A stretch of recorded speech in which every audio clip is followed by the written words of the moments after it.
Hi guys, thanks for tuning in. In this video, I'd like to talk about how stock prices work. So fundamentally, stock prices work similar to how an auction functions. There is a buyer and then there's a seller, and they come together, make a negotiation, and get the best possible price for both of them. And in this situation, a buyer places a bid. A bid is the maximum that a buyer is willing to pay for a particular asset. And on the other hand, we have the ask, which is the minimum amount the seller is willing to sell that asset for. And when they come together, then, like I said, uh, a sale is made, a transaction occurs. But when it doesn't occur, there's a difference. The bid-ask spread. And the bid-ask spread basically tells us the liquidity of that certain asset. It tells us how frequent that asset is trading. If it's a big spread, meaning that the buyer and seller can't come to an agreement on a certain price, it's not selling, so low frequency stock, low liquidity. But on the other hand, we have a very close, very narrow bid-ask spread. We know that that stock is very popular, or it's very liquid, and it's frequently being traded. So how are these bid and these ask prices determined? They are determined by the market, a basic principle of supply and demand. And if demand outstrips supply, more people want it, there's less of it, then the price is going to go up.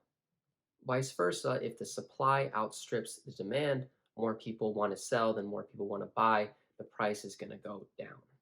So why is a bid and an ask price relevant? Well, for an average investor, we typically don't see these bid and ask prices. We usually fulfill a market order. But a market order, when you're purchasing, gives you the best, or it gives you the lowest ask price available. So it's in your best interest. And on the same hand, when you're selling it, it gives you the highest bid price available. So we may not see these bid and these ask prices, but behind the scenes, they are working in our favor. So who's matching these buyers with these sellers? So it happens on an exchange. And in the old days, we used to call up a broker, and the broker would shout across the trade floor and make this trade using hand signals or his loud voice. But nowadays, this happens instantaneously because of computers and these brokerage online accounts. So now we get better prices, and it happens faster. So what affects the supply and demand of these investors? What makes these bids and these ask prices? Well, there are tons of things. There's tons of reasons why this happens. But one thing I can say for certain is that stock prices are generally forward-looking.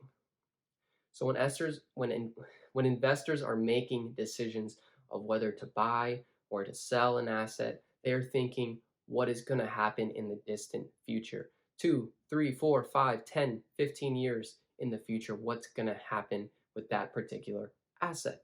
That being said, there are four main factors that I like to look at when I'm kind of making my investment and worried about what's going to happen with the stock prices. I usually think about these four things. So the first I think about is macroeconomic policies.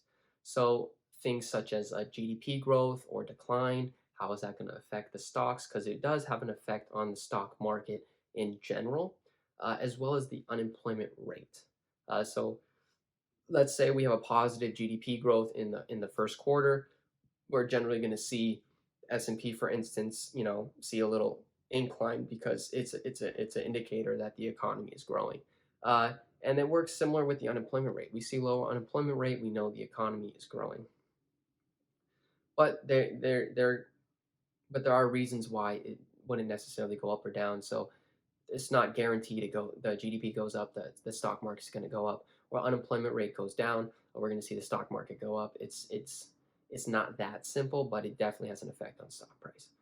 The second thing is company earning reports / announcements. So public companies come out with their earnings quarterly, and these are disclosed to the public. All you got to do is check the individual websites. The SEC also has them, whatnot. But company earnings reports have an effect on individual company stocks. So let's say we have a positive earning report. for a certain company, we could see an increase in the stock price, or we could also see a decrease in the stock price. So keep that in mind. It's not necessarily, one thing does this, one does another. Just know that this has an effect on the stock price. The third thing is political policies.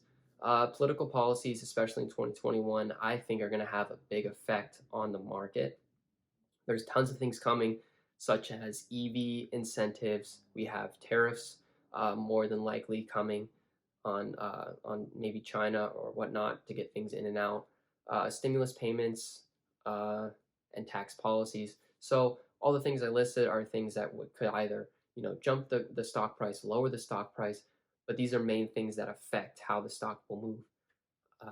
And the fourth thing I want to touch on is celebrities. And when I say celebrities, I'm thinking I also include like CEOs, CFOs, heads of companies, public figures, people that have huge influence on actions of investors. Uh, I want to touch on Elon Musk when he said use Signal on his Twitter account. We saw an increase in a Signal, a different type of company on the stock market, jump 5,000%. So understanding that celebrities do have some weight and they can affect how stock prices move. That being said, there are other things that could move the stock market. These are just some big things that I think about.